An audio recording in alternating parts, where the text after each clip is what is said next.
Hey y'all, what's up?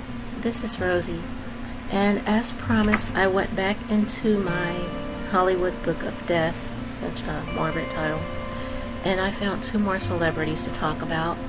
What caught my eye about them was how similar their rises to fame were, and how similar their eventual tragic demises were. So, they even passed away at the same age, which was 33, except one was in the early 80s and one was in the late 1990s. So, the two comedians, that I want to talk about are John Belushi and Chris Farley. So, let's get started. I remember John Belushi from his movies. I didn't see his stint on Saturday Night Live, which was where he rose to fame, until the 1990s when they started showing the original seasons on Nick at Night. And that was where I became a fan of his work on there. Saturday Night Live premiered on October 11th, 1975, which was just under a year after I was born. So, to state his beginning, he was born on January 24th, 1949 in Wheaton, Illinois. Before John was born, he had an older sister. After he was born, there are two younger brothers, one of which was Jim. And Jim also was on Saturday Night Live. I do remember him on there. So, John went to Second City in Chicago, Illinois. It's a comedy troupe in Chicago, Illinois. And a lot of people from Saturday Night Live got their starts there. He eventually rose to fame on there with his goofy characters such as the Samurai Warrior, the restaurant worker where all they sell are cheeseburgers. And he eventually started doing movies, one of which was done with Dan Aykroyd, and that was the Blues Brothers. So, the first movie that I think he did was National Lampoon's Animal House. And he just did a little bit of gross out comedy on there. And I thought he was adorable. I've always thought John Belushi was adorable. And what I didn't know, of course, because I was so little back then, is that he had a drug problem. His on-screen rival, but behind-the-scenes friend, Chevy Chase, was very concerned about him and on many occasions tried to get John to stop doing the drugs. But as people who have done this knows, it is very, almost impossible to get a drug abuser to stop abusing drugs. So he ultimately failed at that.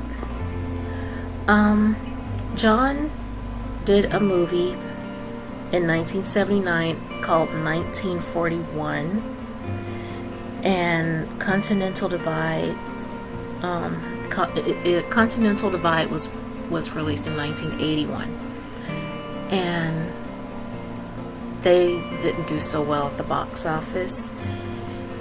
He wanted to take control of his own career and be known as more of a serious actor. He wanted to do more serious roles, so he wrote his own screenplay and presented it to Paramount Pictures. And after looking it over, I guess they turned him down, they vetoed it, wanted him to do what was described in the book as more boorish comedies, one of which was The Joy of Sex, and he was furious about that. He was so mad. And he had been in New York with his wife. Excuse me.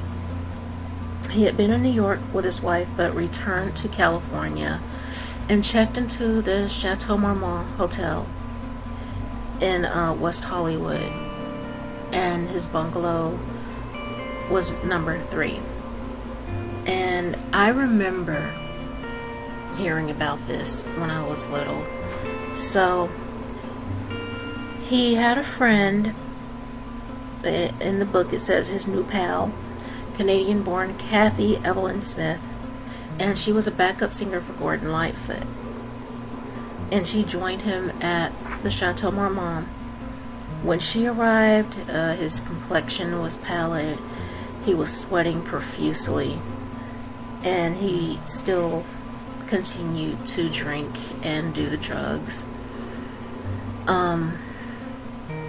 It says early the next morning on March 5th, comedian actor Robin Williams and Nelson Lyon, a Saturday Night Live writer, came by the bungalow, as did others, and they departed after a few minutes. I'm reading this right from the book, by the way. Belushi then showered, and after complaining of the cold and turning up the temperature control, he went to bed sometime between 6:30 and 8 o'clock a.m.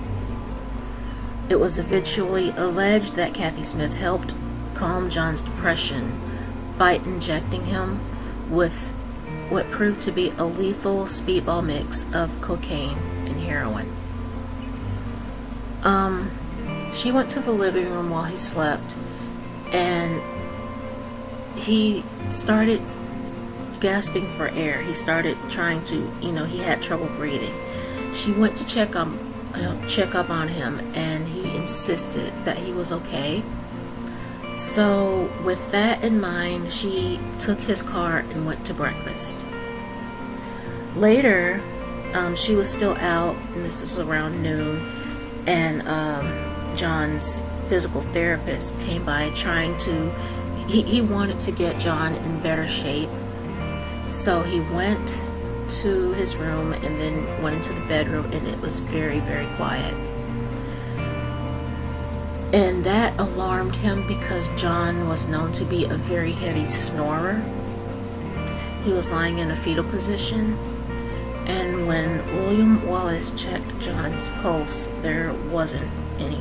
He had no pulse. So he called for help. He tried to,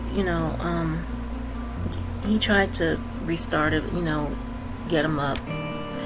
And of course he couldn't. After 15 minutes, he went and called for help. The paramedics came and announced him dead, unfortunately.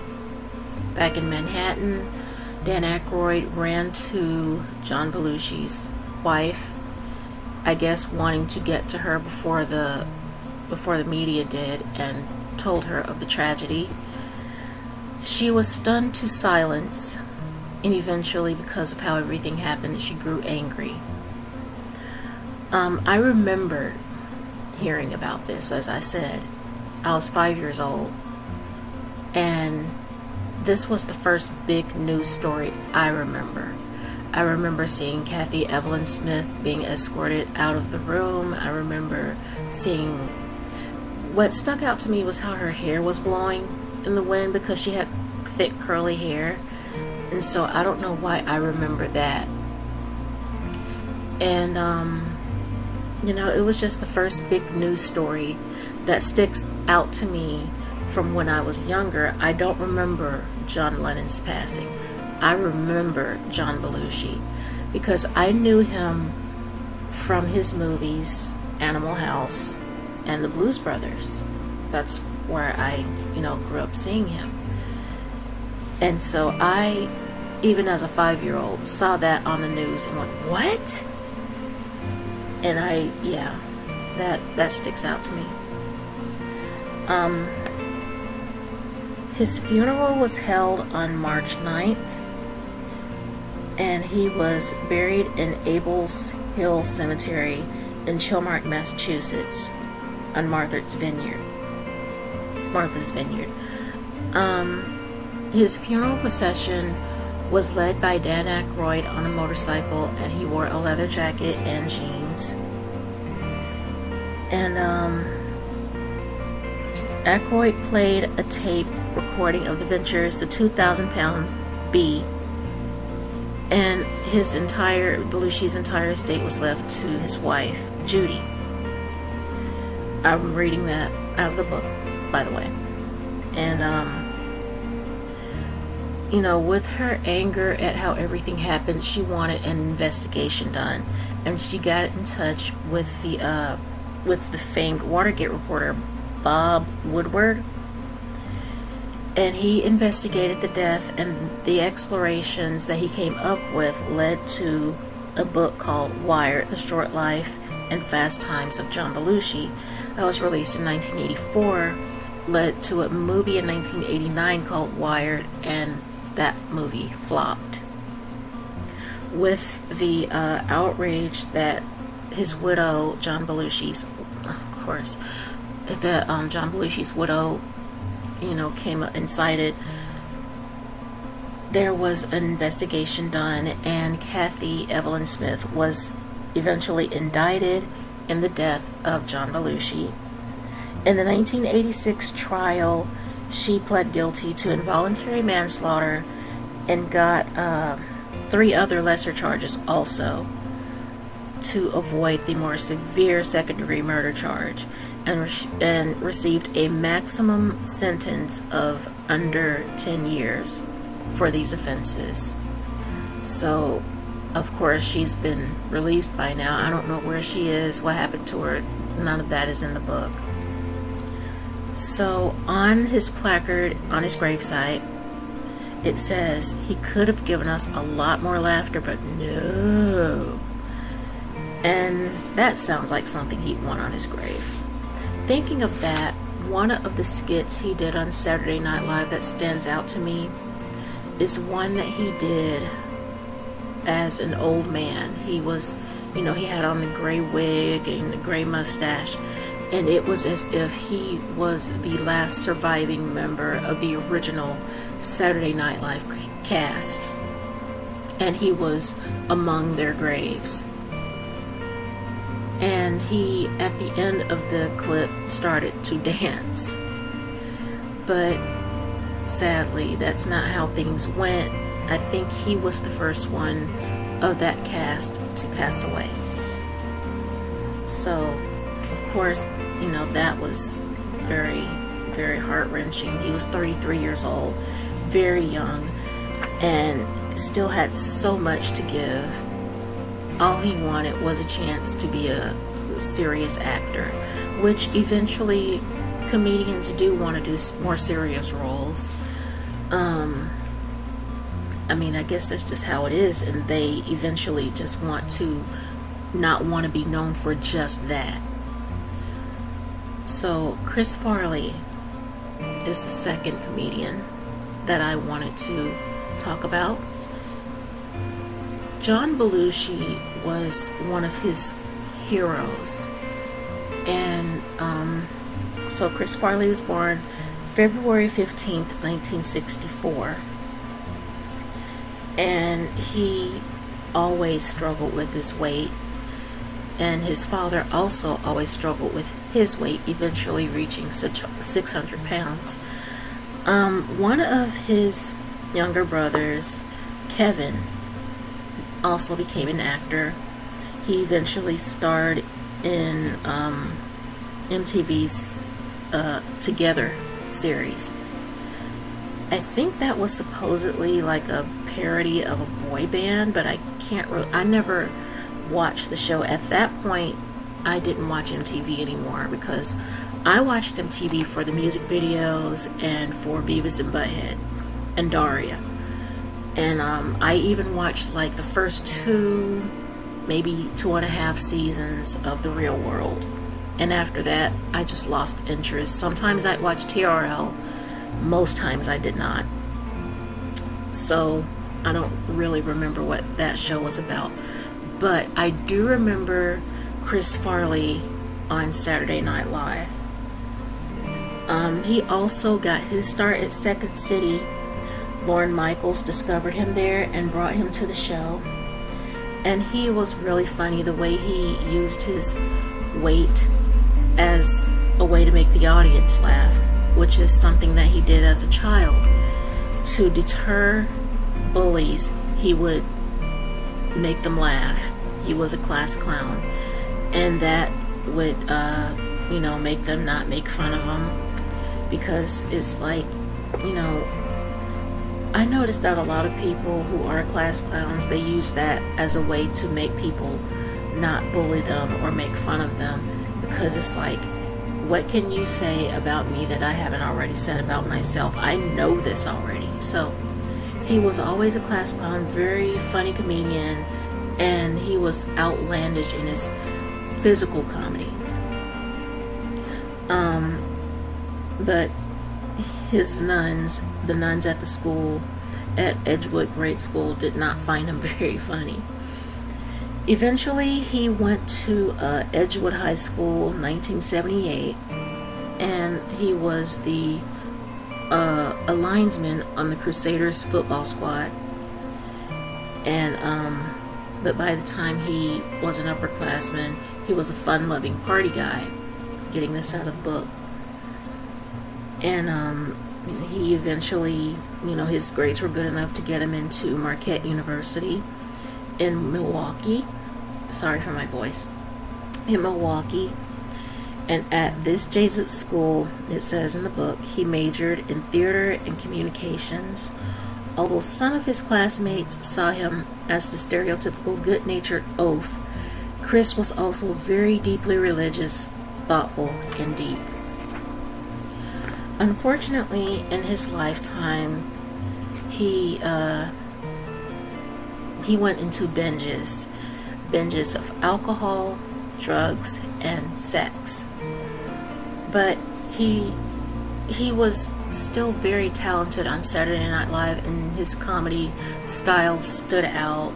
Some of the skits that stood out to me with him were when he would interview the guest host, and he would be like nervous, and he asked them, very obvious, you remember when you said in this song, to Paul McCartney, remember when you said in this song, blah blah blah, and you remember that?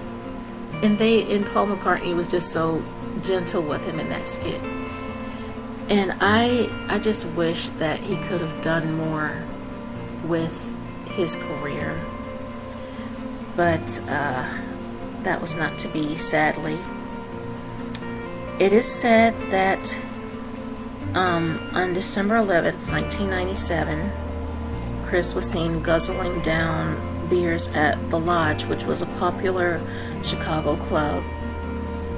And I'm getting this directly out of the book. He still managed to go to 7 o'clock p.m. Mass on Sunday at St. Michael's Church. After the Mass, he had an enormous dinner at the Cheesecake Factory located in the basement of the John Hancock Building on the Magnificent Mile. And Chris lived on the 60th floor there.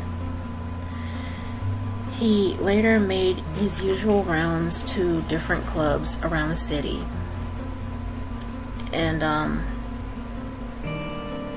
let's see, and it says he slept most of Monday the 15th, and decided to add a woman to the night. So he got together with an exotic dancer. They hung out for a while.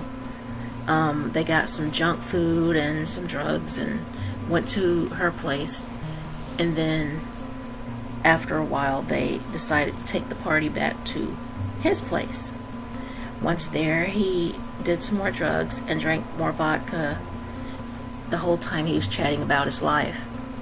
At 3 o'clock a.m., the woman that he was with decided that she was tired and wanted to go home.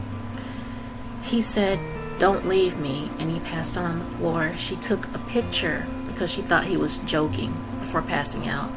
She took a picture thinking that she would get to show it to him later, and she left.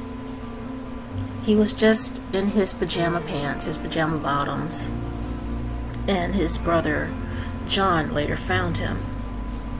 It was later stated that, by 2 o'clock p.m. the next afternoon, he had already been dead for a few hours. And it says that when found, a blood-tinged fluid was leaking from the dead comedian's nose, and a white liquid substance from his mouth. There were a lot of alcohol bottles throughout his apartment. and some baggies that contained white powder, Prozac, and other antidepressants were also there. And he passed away a few months shy of his 34th birthday. On December 23rd, 1997, a private funeral and wake was held at Our Lady Queen of Peace Catholic Church in Madison, Wisconsin. His burial took place at a local cemetery that afternoon. The family had to employ security to keep the curious public away. Among the attendees were old and new cast members of Saturday Night Live. He also had a public memorial on January 12, 1998, and that was held at St. Monica's Church in California. It was such, like, just like with John Belushi, it was a waste of talent that drugs and drink got in the way of their talent. He did movies like Tommy Boy with David Spade, which I believe was a hit comedy, and he had so much more to offer the world. Similar to John Belushi, he also wanted to be a serious actor. He wanted to do a movie about the life of, it says in the book, tragicomic screen actor Roscoe Fatty Arbuckle. He thought that a biography about Fatty Arbuckle's life might give his screen career a new dimension and gain him recognition as a serious performer. Lots of comedians, as I said, want to be serious actors. Robin Williams succeeded in that. Tom Hanks. Who else? Can't really think. Maybe Eddie Murphy, I'm not sure. But a lot of comedians do show their range in more serious roles.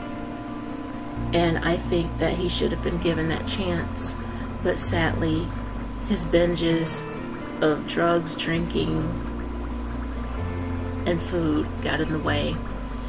And it was just so similar, his path to comic legendary status was very similar to that of John Belushi.